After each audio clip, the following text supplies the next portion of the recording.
Hi everybody, welcome back to my channel. Today I'm going to be talking about a readathon that's happening next week from Monday the 20th of July to the 27th, or 26th, excuse me, the 26th. And that is called the Reading Rush. Now, I have not taken part in a readathon for a couple of years, but I did take part in this particular readathon under a different name.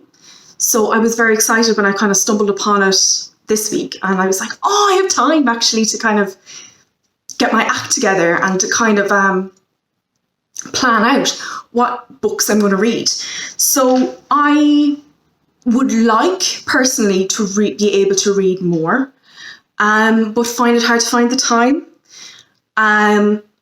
But when I looked at the readathon and then I kind of was more reflecting on my own, like, what do I actually do during the day? And I realised, God, you actually do be on your phone an awful lot, Clara. So I was just like, okay, well, if I can substitute being on my phone for reading, I might actually get more reading done. So that's kind of my approach for this week. I kind of felt like this week might be a little bit of a kickstart to my actual rereading, I suppose. So I've been watching TBRs the last couple of days, and like, some are fiercely ambitious, and I applaud the fact that they can read 7 books. But I know myself, that is not going to happen. I know myself, I just have too much things to do. I can't dedicate an entire day just to sit and read.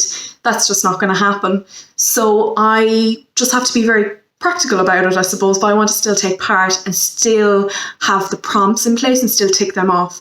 So I actually have picked 3 books for the 6 prompts. So the first 3 prompts are: read a book with a cover that matches the colour of your birthstone. My birthstone is ruby. Read a book which starts with the word "the", and read a book that inspired a movie you've already seen. Now, this took a bit of thinking, but I eventually found a book that I was like, yes, this actually does all 3. Woo! So this one is The Beauty and the Beast. And I am actually so excited. I've had this for a while, and I've been really wanting to read it. And I think now is the time. Now is the time to actually do it. This is an absolutely, like, look at that edition. Isn't that absolutely stunning? And it has these gorgeous illustrations as well inside, like, absolutely stunning.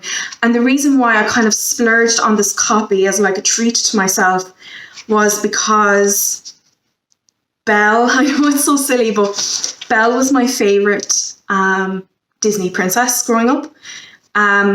Because the fact that she loved to read, and at the time I loved to read, and I was just like, wow, she's just so smart and all this. So minus all the other stuff in the film that we can kind of gloss over. But this in particular was really nostalgic for me. So that's why I kind of invested in like getting a nice copy of the story. So I'm looking forward to reading this one.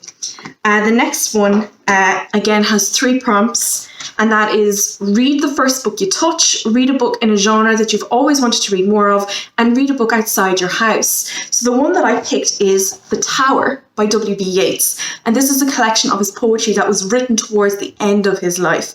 So it's all about W.B. Yeats' musings on mortality and death, and his own mortality and death. So quite heavy stuff in parts, and obviously the genre is poetry, so I would like to read more poetry, but I find personally poetry quite difficult, quite challenging as well. That, you know, you have to accept that you're not going to fully grasp the poem on the first read. That's how I deal with poetry anyway, that I just have to accept that that's just not going to happen the first time round. You have to reread the poem again, read lines again that you're still not sure of, and just accept that and just enjoy the process of you getting to grips with the poetry. I just had to kind of come round to that idea. And I really love W.B. Yeats. I think he's a wonderful poet, and I am very excited to I've studied some of these in my own Leaving Cert level. I also teach, so I obviously teach some of these poems as well. So I am quite excited to just sit down and read for pleasure. Poems that wouldn't be exactly on the curriculum. And the final book, now this was a bit of a challenge because, as you could tell, those two won't fit the last prompt, which is to read a book from a continent that doesn't belong to you. And my birthday was last week, so I kind of, with Corona and stuff, I haven't been really going out to bookshops and things like that. So I was given a gift of The Ballad of Songbirds and Snakes by Suzanne Collins. And I actually have never read any of the Hunger Games. I haven't read any of them. I watched the first film, loved it. Don't know why I didn't watch the rest of them. Don't know why I didn't go and start reading the books. But hopefully this will be like a nice introduction into kind of like wanted to find out more, hopefully. So I'm excited to read this. This one I think is going to be the challenge, because even though the margins are quite large, the writing isn't that bad, I kind of feel like this one is going to be a bit more challenging than the other two, simply because of the fact that the sheer volume of it in the time frame. So I'm kind of like, oof, hopefully I get this all read. But yeah, so this is a very, like 3 books.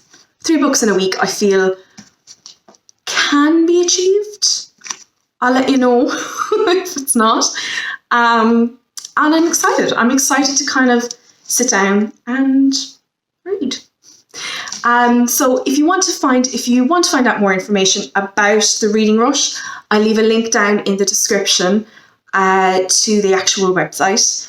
I'll link my own social media in it, because I'll be kind of following along with the Instagram challenges, and they do Twitter sprints and stuff like that. So even if you don't want to be like seen to be actively involved in the Reading Rush, you can kind of do it on the side, like, because I know they do Twitter sprints or reading sprints, where they'll, on their Twitter account, they'll say like, oh, we're going to read for 30 minutes starting now.